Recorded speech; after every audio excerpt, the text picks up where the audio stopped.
செல்வந்தர் இருந்தாராம். செல்வந்தர் 2 நாய் இருக்குல்ல, பெரிய ஜெர்மன் ஷெப்பர்ட் நாய். அந்த நாயோட நடந்து போயிட்டு இருக்கிறார் வாக்கிங். திருடன் அவரை பார்த்தான், கிட்ட வந்து சொன்னான், சார் நாய் ஜெர்மன் ஷெப்பர்டா சார்? பாயுது. திருடனை பார்த்துட்டு பாயுது. சார் சரியா புடி சார், பாயுது. என்னப்பா? இந்த வாரத்தில் உங்கள் வீட்டில் திருட போகிறேன் சார். போயிட்டான். இவர் ரொம்ப காப்பந்தெல்லாம் அந்த நாயை கழட்டி விட்டுருந்தாரு, கட்டி போடலை. போயிட்டு 3 நாள் கழிச்சு காலிங் பெல் அழுத்துறாங்க. பார்த்தா அந்த திருடன் ஒரு பெட்டி எடுத்துட்டு வந்து வேல்யூபிள்ஸ் திறந்து கட்டுற, சார் இதெல்லாம் உண்டா சார்? டேய் எந்துதான்டா? நேற்று நைட் எடுத்துட்டேன் சார். உங்ககிட்ட சொல்லிட்டு போனல, அதான் திருடணுன்றது இல்லை, திருடுவேங்கிறது உனக்கு தெரியட்டும், ஜாகிரதையா இருந்தா திருப்பி கொடுத்தானா. அவர் சொன்னாராம், வேணாம் எனக்கு, நீ சொல்லிட்டு தானே திருடின, நான் தான் உஷாரா இல்லை, எடுத்துக்கோ போ, நீ சம்பாதிச்சிட்ட போ. ஒரு ரகசியம் மட்டும் சொல்லிட்டு போ, இந்த 2 பசங்களையும் எப்படி சமாளிச்ச? இவனுங்க வெளில தானே சுத்திட்டு இருக்கானுங்க, மயக்க மருந்து எதுவும் நீ கொடுக்கல, இவனுங்க நல்லா தான் இருக்கிறானுங்க, ஆரோக்கியமா இருக்கிறான், எப்படிடா சமாளிச்ச சொல்லிட்டு போடா.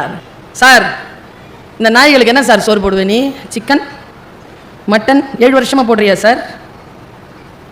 நான் மத்தி மீன் போட்டேன் சார். சொல்ற சாப்பிட்டுருச்சு சார், இதோ வாலாட்டுது பாரு, இப்போ நம்ம கிட்ட பேசிட்டு இருக்க, கடிக்க வருதா பாரு. சரி போடா. 2 நாயையும் கூட்டிட்டு வந்து நடு வீட்டில் நிக்க வச்சுட்டு அப்படி உட்காந்துச்சாங்க. 2 நாயும், 2 நாய்க்கு காலில் அப்படியே சாஷ்டாங்கமா விழுந்தாராங்க. அந்த செல்வந்தர், மன்னிச்சிருங்கடா, உன் ருசி தெரியாம வளர்த்துட்டேன்டா அப்பா. அதனால யாரோ ஒருத்தவனுக்கு ருசியான விஷயம் கொடுத்த உடனே உன் பரம்பரையா இருந்த நன்றி உணர்வை நீ விடுறதுக்கான காரணமா அப்பா ஆயிட்டா, அப்பாவை மன்னிச்சிருவீங்களா அப்படின்ட்டு கண்ணீரோட காலில் விழுந்திருக்காரு. அந்த நாய் என்ன தெரியாம பண்ணிச்சு, 2 நாயும் உட்கார்ந்த நிலையில அப்பாவை பார்த்திருக்கு, தன் முதலாளியை பார்த்திருக்கு, தான் செஞ்ச தப்ப புரிஞ்சிருச்சு.